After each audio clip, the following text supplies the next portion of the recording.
Hello दोस्तों, आप सभी का स्वागत है DNS day night study channel में। दोस्तों, यूपी स्कॉलरशिप से रिलेटेड एक लेटेस्ट अपडेट आप सभी के लिए आई है और आज की इस वीडियो में हम आपको यूपी स्कॉलरशिप से रिलेटेड एक लेटेस्ट अपडेट देने वाले हैं। क्योंकि दोस्तों, उत्तर प्रदेश की जो सरकार है वो यूपी स्कॉलरशिप के नियम में कुछ बदलाव करने जा रही है। तो आज की इस वीडियो में उसी बारे में हम डिस्कस करेंगे और आपको बताएंगे कि लेटेस्ट अपडेट क्या है यूपी स्कॉलरशिप को लेकर के।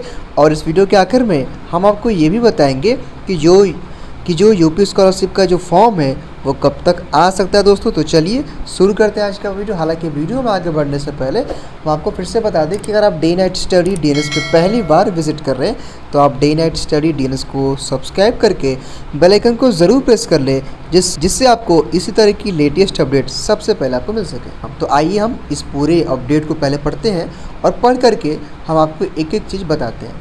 यहाँ दोस्तों लिखा हुआ है कि योगी सरकार ने यूपी में छात्रवृत्ति लेने वाले छात्रों के मामले में हाजिरी के नियम सख्त कर दिए हैं। छात्रवृत्ति और प्रतिपूर्ति के लिए छात्र छात्राओं को अब आधार बेस अटेंडेंस से गुजरना होगा, यानी कि छात्रवृत्ति के जरिए पढ़ाई करने वाले छात्रों को अनिवार्य रूप से बायोमेट्रिक पहचान के जरिए हाजिरी लगानी होगी।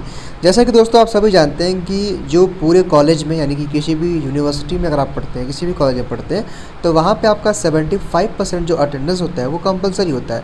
वैसे ही जो यूपी स्कॉलरशिप का जो नया नियम अभी ये लागू होने वाला है, तो यहाँ तक का जो भी हमने अभी तक ये पढ़ा है, इसका मतलब ये है कि आपको अब बायोमेट्रिक जो है कि अटेंडेंस देना होगा। हालांकि आपका जो भी महाविद्यालय है, कॉलेज है, वो अपने हिसाब से उसकी व्यवस्था करेगा और आपका अटेंडेंस कैसे लगेगा ये सारा कुछ आपके महाविद्यालय और कॉलेज ये सब आपको बताएंगे।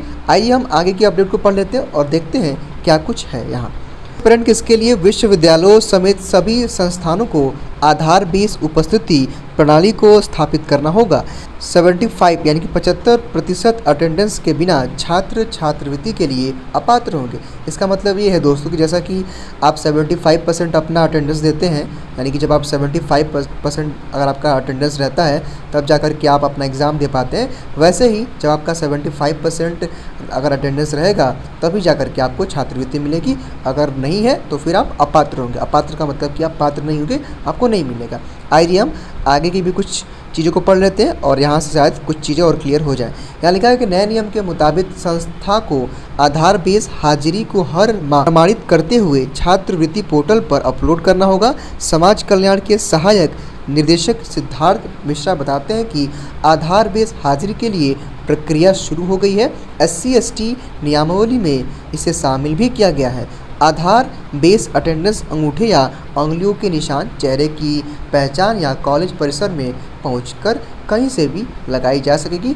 अधिकारी बताते हैं कि अटेंडेंस का ब्यौरा NIC में रखे जाने की व्यवस्था बनाई जा रही है। आधार बेस अटेंडेंस का सिस्टम संस्थान परिसर में स्थापित होगा। संस्थान जिस विश्वविद्यालय या एजेंसी की एफिलेटेड है, हाजिरी प्रतिदिन वहां जाएगी, वहां से NIC को जाएगी, यानी कि जो NIC का जो पोर्टल है जो आपका यूपी स्कॉलरशिप का, फिर NIC छात्रों की हाजिरी का डाटा समाज कल्याण को देंगे। छात्रवृत्ति वितरण के दौरान हाजिरी का मिलान किया जाएगा। संस्थान चाहकर भी अब छात्रों की अटेंडेंस के साथ छेड़छाड़ नहीं कर पाएंगे। अभी तक संस्थान 75% हाजिरी को प्रमाणित करके विभाग को भेज देते थे। सूत्र बताते हैं कि ऐसे में संस्थानों की मनमानी चलती थी। वह अधिकतर छात्रों की हाजिरी 75% यानी कि 75% प्रमाणित कर भेज देते थे। अब दोस्तों, आज की इस पूरे अपडेट का मतलब ये है कि जो नया छात्रवृत्ति का जो नियम लागू होने वाला है उसमें यही कहा जा रहा है कि आपका जैसे जब आप किसी कॉलेज, किसी भी यूनिवर्सिटी में पढ़ते हैं, किसी भी कॉलेज, किसी भी महाविद्यालय में, तो वहाँ पे आपका 75% अटेंडेंस कंपलसरी होता है, तब जाकर के वहाँ पे आपको एडमिट कार्ड मिलता है।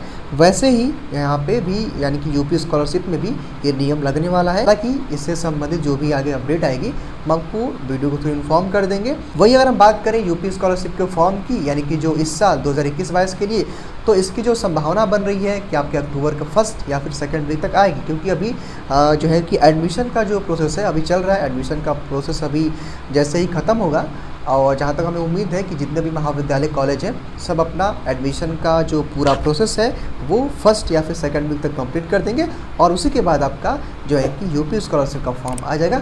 हालांकि दोस्तों जैसे ही फॉर्म आएगा हम आपको वीडियो थ्रू इन्फॉर्म कर देंगे। केवल इसके लिए आपको डे नाइट स्टडी DNS को सब्सक्राइब करके बेल आइकन को प्रेस करना है।